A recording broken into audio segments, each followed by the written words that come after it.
Alors, bonjour à vous, vous qui êtes une experte sur la passe médecine.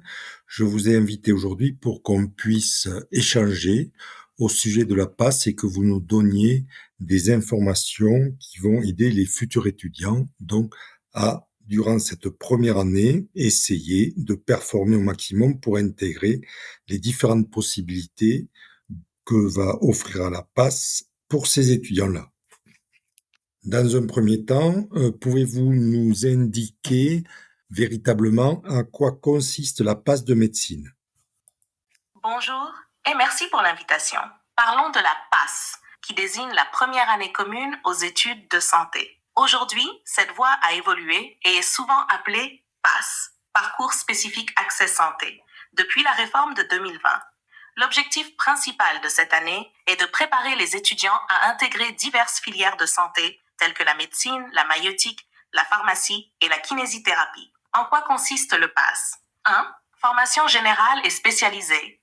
Le PASS est une année intense qui combine à la fois des enseignements dans des matières scientifiques fondamentales, biologie, chimie, physique, anatomie, et des options spécifiques selon la filière choisie.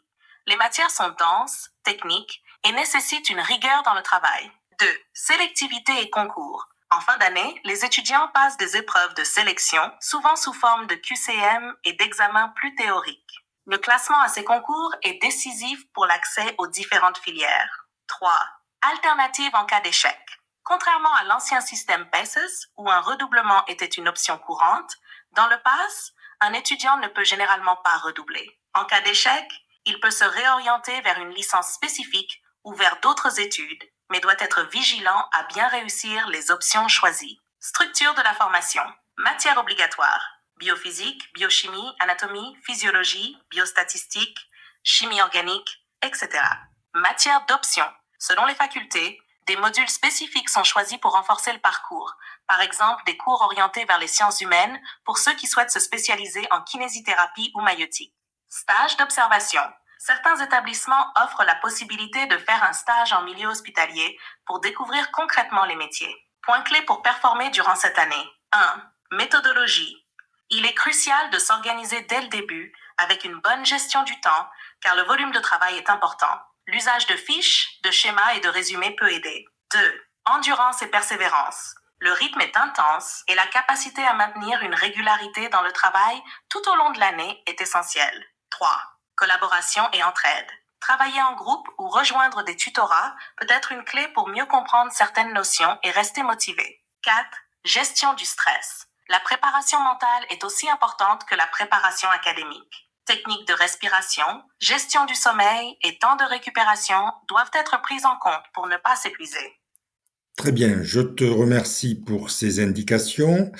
Et maintenant, je vais vous demander de nous donner, puisqu'on a abordé la méthodologie pour cette année de passe, qu'est-ce que vous allez pouvoir nous conseiller en termes de méthodologie de travail pour optimiser notre temps et améliorer les performances pour le concours?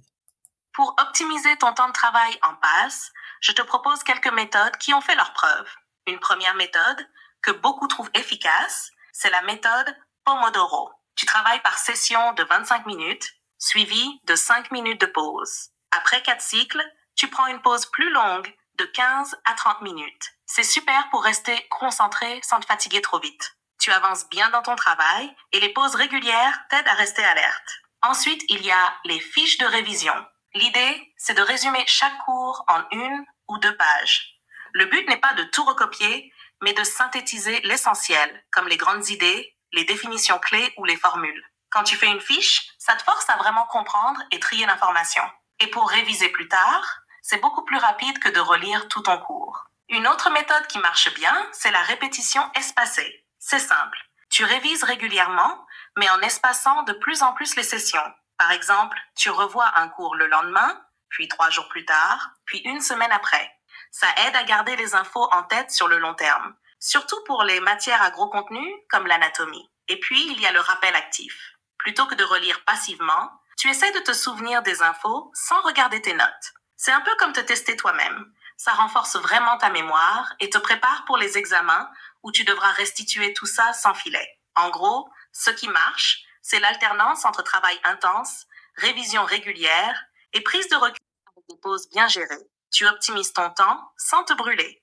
Je vous remercie pour toutes ces informations sur la passe et nous aurons la semaine prochaine un autre invité qui nous répondra également sur les questions liées à la passe de médecine.